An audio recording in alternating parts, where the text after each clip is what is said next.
YouTube channel Rana classes में आपका हार्दिक स्वागत है। लाइक, सब्सक्राइब, शेयर करना न भूलें। बौद्धों की प्राचीन कला शैली पाल कला। बिहार और बंगाल में पाल शासकों का दीर्घकाल तक शासन रहा था। उनके समय में नालंदा, विक्रमशिला और उदंतपुरी कलात्मक गतिविधियों के केंद्र के रूप में खासे प्रसिद्ध थे। इस समय बौद्ध कला की छटा कुछ मध्यम हो चली थी। फिर भी पाल शासकों ने स्थापत्य कला, चित्रकला और मूर्तिकला को नई ऊंचाइयां प्रदान की। इसके उदाहरण आलोची पांडुलिपियों की चित्रकारियां और सराय टीले के भित्ति चित्र है। ऐसा देखने में मिला है कि इस समय अजंता शैली में चित्र बनाए गए थे, जिसके सर्वोत्तम नमूने नेपाल के शाही दरबार, रॉयल एशियाटिक सोसाइटी कलकत्ता, कला भवन काशी, महाराजा संग्रहालय बड़ौदा तथा बोस्टन संग्रहालय अमेरिका में सुरक्षित है।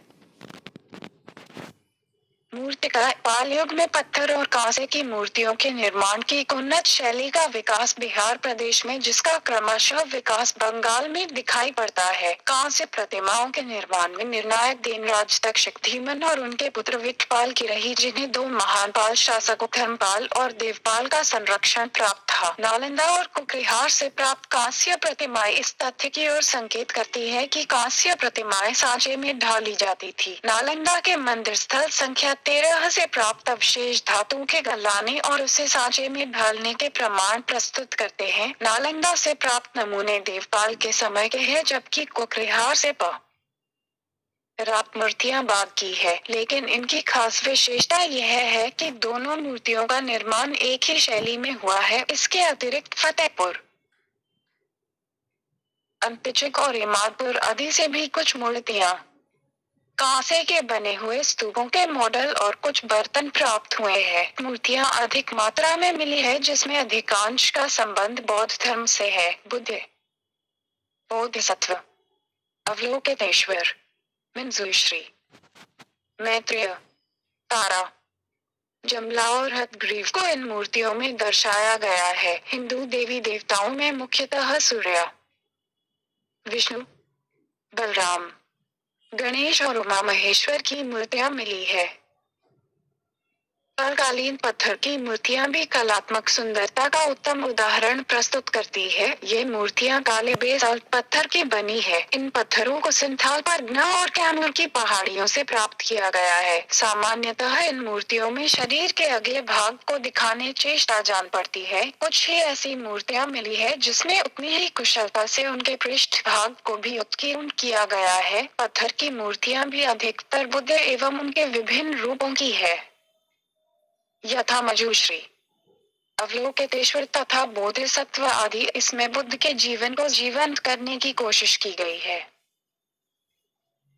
जैसे उनका जन्म, ज्ञान प्राप्ति, प्रथम धर्मोपदेश की प्रस्तुति एवं निर्वाण आदि। इसके बाद विष्णु की मूर्तियां हैं। जैन धर्म एवं शैव मत से संबंधित भी कई मूर्तियां मिली है। सभी मूर्तियां अत्यंत सुंदर है और कला की परिपक्वता को दर्शाती है। अलंकार की अधिकता इन्हें और भी आकर्षक बनाती है। काल में सुंदर एवं कलात्मक भित्ति चित्र भी देखे जा सकते हैं। इनके कुछ अवशेष अंतिचक स्थित विक्रमशिला महाविहार से मिले हैं। ऐसी मूर्तियां दीवारों पर सजावट के लिए बनाई जाती थी। इन भित्ति चित्रों धार्मिक आस्था और सामान्य जनजीवन को प्रमुखता प्राप्त हुई है। बुद्ध, बोधिसत्व, तारा आदि की प्रस्तुति बौद्ध धर्म और विष्णु, आदिवराह, अर्धनारीश्वर, सूर्य और हनुमान की प्रस्तुति हिंदू धर्म के प्रभाव को स्पष्ट करती है। कलात्मक सुंदरता की सर्वोत्कृष्ट उदाहरण एक तख्ती है, जिस पर एक स्त्री को बैठी हुई मुद्रा में दिखाया गया है। दाहिना पैर बाएं पैर पर रखा है और शरीर झुक हुआ है। एक हाथ में आईना लिए वह अपने रूप को निहार रही है और दूसरे हाथ की उंगलियों से अपनी मांग में सिंदूर भर रही है। चेहरे की सुंदरता और भोलापन, भरी हुई छातियां, पतली कमर उसके शारीरिक सौंदर्य पर ध्यान केंद्रित करने का सफल प्रयास दिखती है। उसके शरीर को आभूषणों से ढंककर और आकर्षक बना दिया गया है। स्थापत्य कला के क्षेत्र में पाल शासकों की निर्णायक भूमिका रही है। इसके साक्ष्य नालंदा, विक्रमशिला और ओदंतनपुरी के महाविहार है। नालंदा में विभिन्न युगों में बने महाविहार, स्तूप और मंदिर देखे जा सकते हैं। भिक्षुओं को रहने के लिए आवास एक निश्चित योजना के आधार पर बने हुए हैं, जिसमें खुले आंगन के चारों ओर बरामदे हैं। इनके पीछे कमरे हैं जहां भिक्षु रहा करते थे। इमारतें 2 मंजिला थी और इनमें सीढ़ियों की व्यवस्था थी। अंत्यचूक के स्थान से प्राप्त विक्रमशिला महाविहार के अवशेष पालकालीन स्थापत्य की विशिष्टता को और भी स्पष्ट करते हैं। यहाँ से एक मंदिर और एक स्तूप के अवशेष मिले हैं। दोनों ही ईंट के बने हुए हैं। इनमें पत्थर और मिट्टी की बनी गौतम बुद्ध की विशाल मूर्तियां हैं। दीवारों के बाहरी हिस्से पर मिट्टी की तख्तियों से सजावट किया गया है। इन पर बौद्ध धर्म और वैष्णव धर्म दोनों का ही प्रभाव है। सामान्य जीवन के दृश्य भी उकेरे गए हैं। चित्रकला। पालकालीन चित्रकला के अध्ययन के लिए कुछ पांडुलिपियां उपलब्ध है,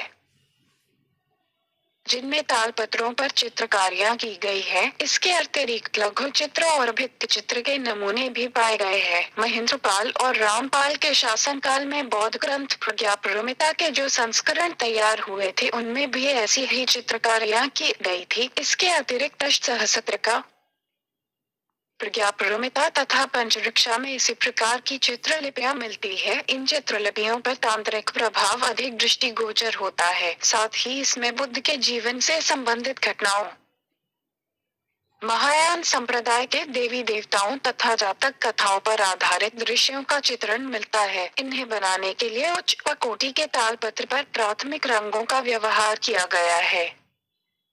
तत्पश्चात उन पर हरे, भूरे, हल्के गुलाबी और बैंगनी रंगों से चित्रकारी की गई। नालंदा से प्राप्त इन पांडुलिपियों की चित्रकारियों की विशिष्टता उनका उत्कृष्ट स्नायविक रेखांकन, इंद्रियासिक्त, लालित्य एवं रैखिक अलंकृत शैली है। इन पर अजंता की शास्त्रीय चित्रकला एवं पूर्वी भारतीय इंद्रियासिक्त भाव का प्रभाव है। इनकी नाक नुकीली तथा आंखें दोहरी वक्राकार है, जिसमें स्नायुविक तनाव दृष्टिगोचर होता है। चित्रकला का एक अन्य रूप भित्ति चित्र के रूप नालंदा जिले में स्थित सराय टीले के उत्खनन से मिले हैं। नालंदा महाविहार के मुख्य अवशेषों में प्रवेश के लिए बनाए गए मार्ग के निकट स्थित इस टीले का पूर्ण उत्खनन अभी नहीं हुआ है। फिर भी यह स्पष्ट होता है कि यहाँ ईंटों से बना एक आयताकार स्तूप रहा होगा। इस स्तूप के प्रतिमा पीठ पर ढेर सारी चित्रकारियां मिलती है। नालंदा के भित्ति चित्रों के निर्माण की प्रेरणा अजंता और बाघ की गुफाओं से ली गई है। चित्रों को बनाने से पूर्व सर्वप्रथम पाषाण प्रतिमा की पीठ पर चूने की परत चढ़ाई गई है। फिर रंगों का प्रयोग किया गया है। रंगों के लिए लाल, पीले, सफेद, काले एवं नीले रंगों का प्रयोग किया गया है। इन चित्रों में प्रयुक्त रंग बहुत हल्के किंतु बहुत उच्च कोटि के हैं। स्तूप के उत्तरी, दक्षिणी एवं पीछे की दीवारों के अंदरूनी हिस्से में भी फूलों की झालर एवं गुलाब की चित्रकारी की गई है। फूलों की झालर सफेद पृष्ठभूमि पर काले रंग से बनाया गया है। ये चित्रकारियां फलक के ऊपरी हिस्से में की गई है। कुछ चित्रों की पहचान खड़े हाथी की आकृति, नृत्यार्थ रमणी, आसन जंभल एवं एक हाथ में दर्पण लिए घुटनों के बल बैठी हुई नारी के रूप में की गई है। इन चित्रों में सर्वाधिक स्पष्ट चित्र खड़े हाथी का है, जो उत्तर से दक्षिण की ओर देखता चित्रित किया गया है। इसके चित्रण में बड़ी दक्षता और तन्मयता दिखाई पड़ती है।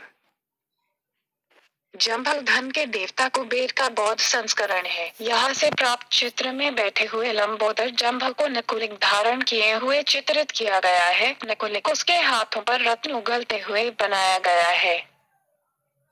चित्र में जंभल के निकट एक नारी को हाथ में दर्पण लिए बैठी हुई अवस्था में दिखाया गया है। इसी फलक में दक्षिण से उत्तर की ओर देखता हुआ एक पुरुष आकृति भी है। एक दूसरी विशिष्ट कृति बुद्ध प्रतिमा के पादपीठ पर अंकित की गई है, जिसमें सर पर दौड़ते हुए घोड़े को दिखाया गया है तथा 3 पत्तियां उत्कीर्ण की गई है। अन्य भारतीय कला केंद्रों की भांति वनस्पतियों एवं जंतुओं के भाव नालंदा की चित्रकला में भी दृष्टव्य है। कमल पुष्प के विविध रूपों से मंदिर का अधिकांश भाग अलंकृत किया गया है। अलंकरण का भाव लताओं, पत्रों तथा कुछ ज्यामितीय आकृतियों से इस प्रकार लिया गया है कि एक क्रियात्मक संतुलन बना रहे। भित्ति चित्रों की महिला पत्रों को चुस्तंगियां पहने हुए दिखाया गया है, साथ ही दुपट्टा इस प्रकार रखा गया है कि स्तन पूर्णतः ढक जा। इन भित्ति चित्रों में अजंता की तरह विविध परिधान दिखाई नहीं पड़ते। प्रायः इन चित्रों में पुरुषों और नारियों दोनों को बाली, हार, चूड़ियां और बाजूबंद पहने दिखाया गया है।